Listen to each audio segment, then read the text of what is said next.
Hi kamakina, may sira na naman akong machine. Iniwan ng katrabaho ko. Sabi niya may leak, small leak at saka may small leak daw. At saka flow error, PMP. So, napalitan ko na to ng diasec filter. So, nasa loob na yung sira niya.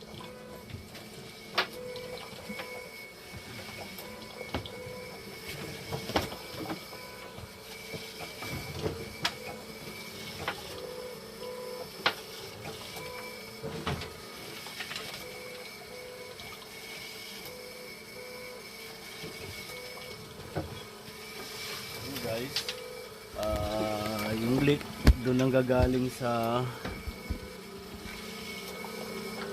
bike carb port. Ayan, nagaras na siya, galing siya sa bike carb port. Diyan siya naglilik. Tapos papalitan ko tong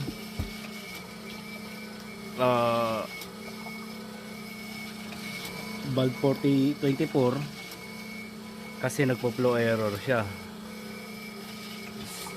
kasi luma na siya, nagraras na siya sa loob. Yan, nagraras na siya sa loob, kaya papalitan natin yan. Tapos ayusin ko to para mawala yung leak. Okay, yan naman ang gagawin natin.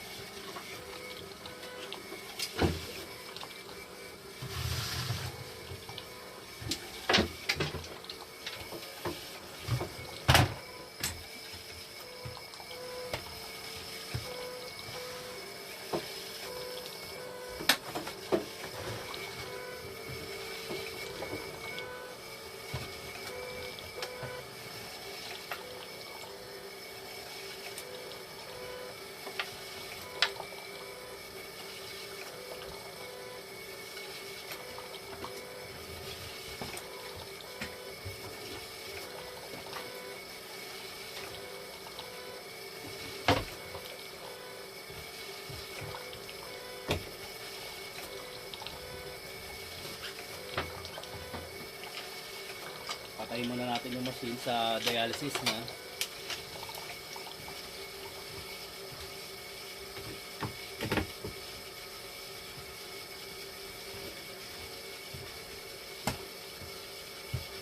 Ngayon ko papalitan ng valve 24.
Pati yung 24 ay 26.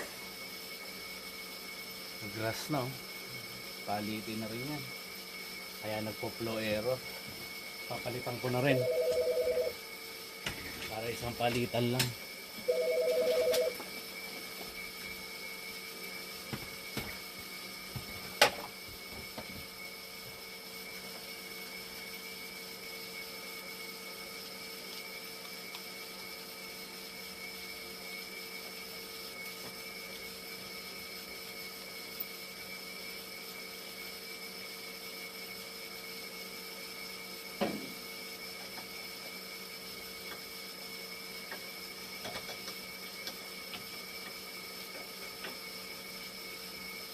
Pahinga muna natin yung machine.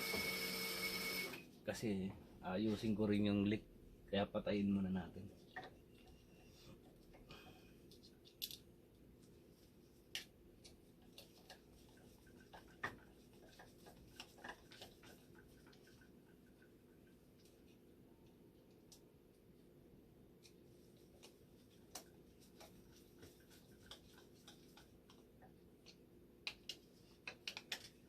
Yung isa papalitan ko na rin.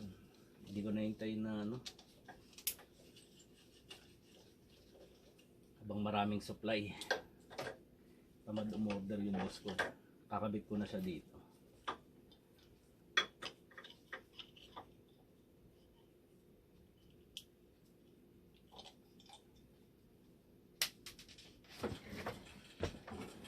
Ay, nalaglag.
Ito, pag pinalitan ko, nilalagyan ko ng date. So, para alam ko kung kailan ko pinalitan. 11/30/21.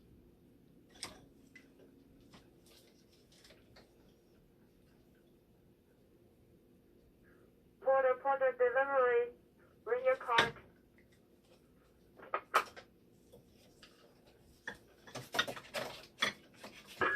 Porter, third floor with a map. Porter, third floor with a map.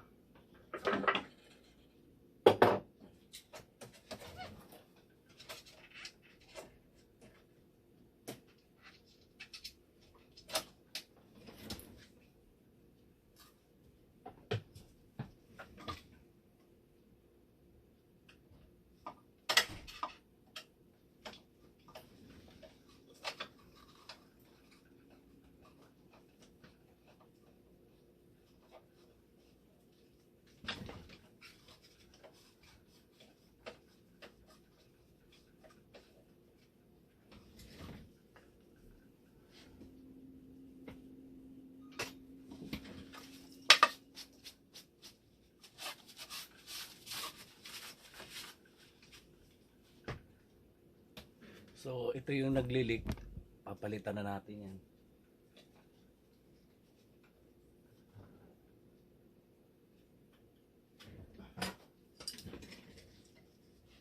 Ayan yung naglilik nandito.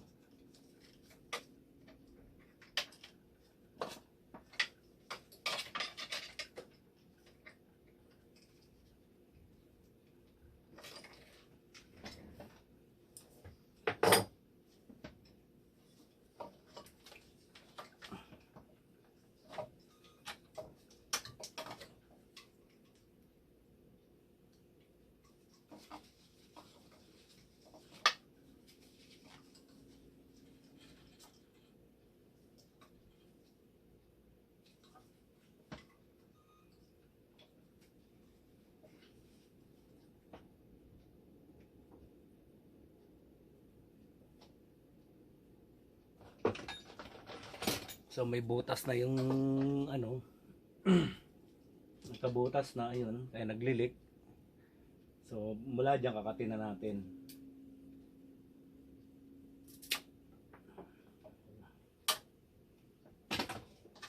Kaya siya naglilik. Pwede natin palitan pero mahaba pa naman to. Kaya okay lang yan.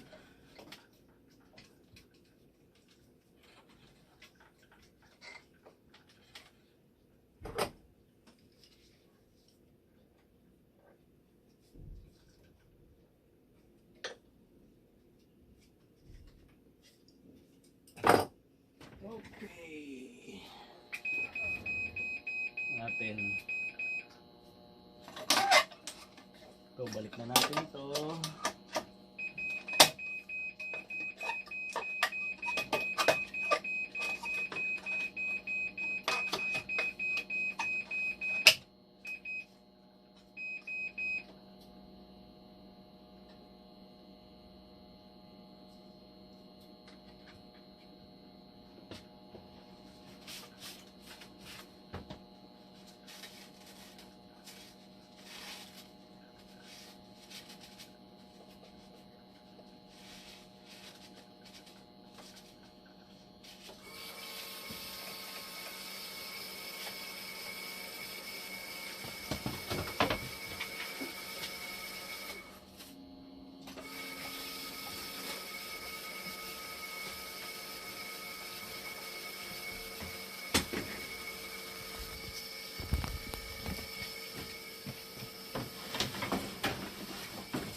So ito yung sira niya. Low flow error, AMP leaking. So dati pinulout na to. Ganun din ang problema. So una kong ginawa, pinalikan ko muna yung diasafe niya. Baka yun ang may problema kasi yung yung machine namin na isang machine 49. Nagkaroon ng ganitong problema.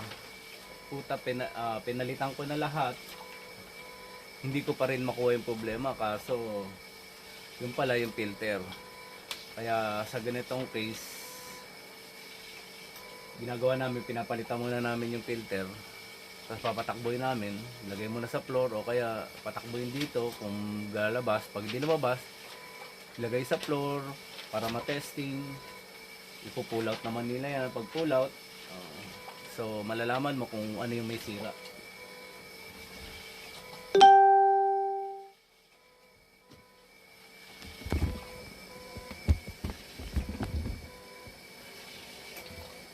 Tayo natin mag-stable.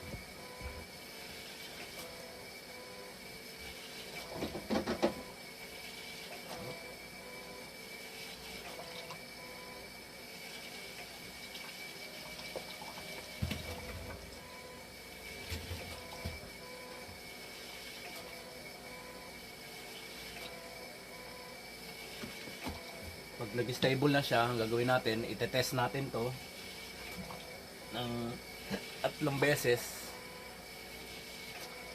Tapos lakasan mo taasan mo yung flow tsaka yung blood pump para tignan natin kung lalabas talaga yung problema niya.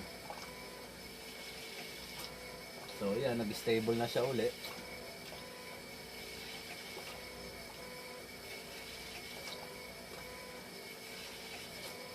Kaya sa test option, tetestin natin siya ng 3 times kung anong mangyayari. Yan, testin natin siya, balik na lang tayo mamaya pag okay na. Ayan, malapit na siyang matapos sa test.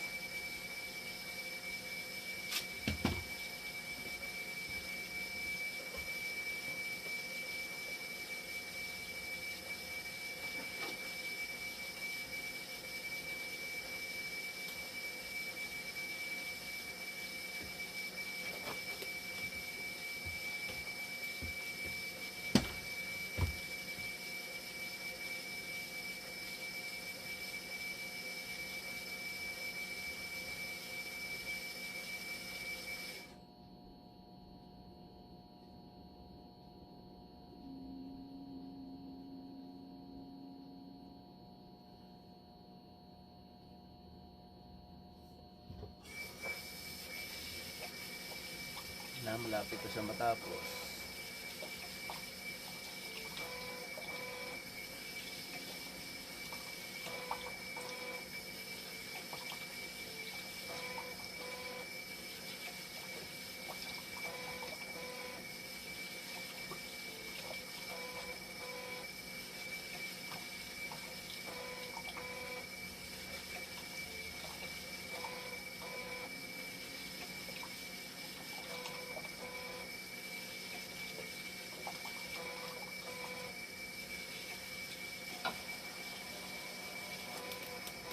Ayan na, pumasa na yung test niya. So, unang test, pumasa.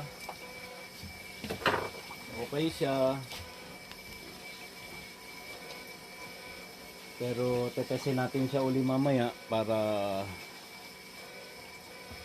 ma-make sure kung okay siya. So, ito yung leak. Yung leak wala na, dry na siya ngayon. Yun lang yan kasi nagkaroon siya ng butas.